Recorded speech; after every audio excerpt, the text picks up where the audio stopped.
Welcome to Radio Entrepreneurs. I know you've been a guest several times, and today we're talking about getting organized. And in your world of HR, how do you help companies to get organized? Well, I help companies get organized and compliant either at the start of their business or throughout the lifetime of the company up to the end when they hopefully have an event and move on to some giant sale that makes them very happy. But I help them create a accountable, compliant workplace so that their employees have the right documentation that they need by state and federal law, and also best practice policies and procedures.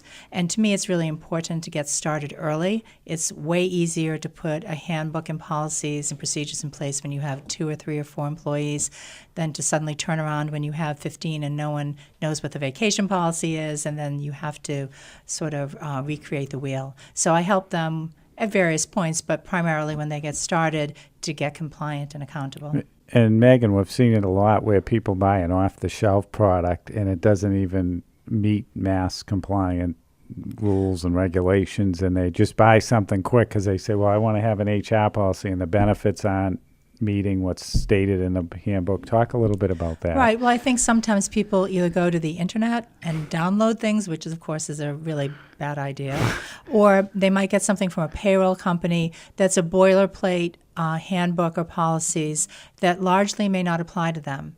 So I think it's important to have something that's customized to their business and to their environment. I've had clients ask for sort of scary handbooks because they want people to really be afraid that if they don't punch in, something bad will happen, to clients that want very culturally fitting language that maybe they're a marketing company or some sort of new business and they want to attract and retain hip people who don't want to be intimidated by their handbook. So I think it's important to have something that reflects your culture and your organization. So tell us about the structure of your relationship with clients. How do you typically work? Is it a consulting role that you play? Is it a interim HR role? Is it an ongoing process? All of the above.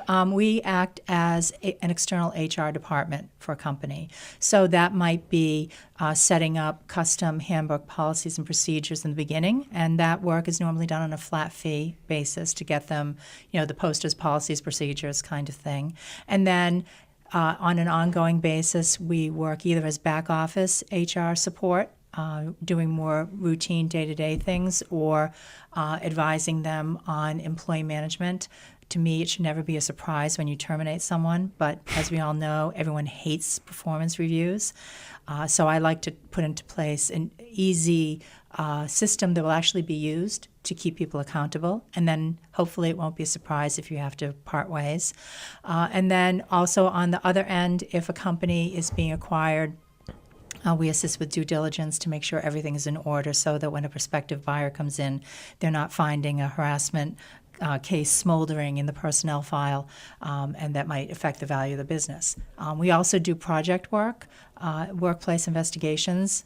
Harassment in particular seems to be, unfortunately, something that we're involved in frequently, or a project that maybe someone with a regular HR director in-house just doesn't have the bandwidth to perform. So it's all of that as needed or regularly servicing the client.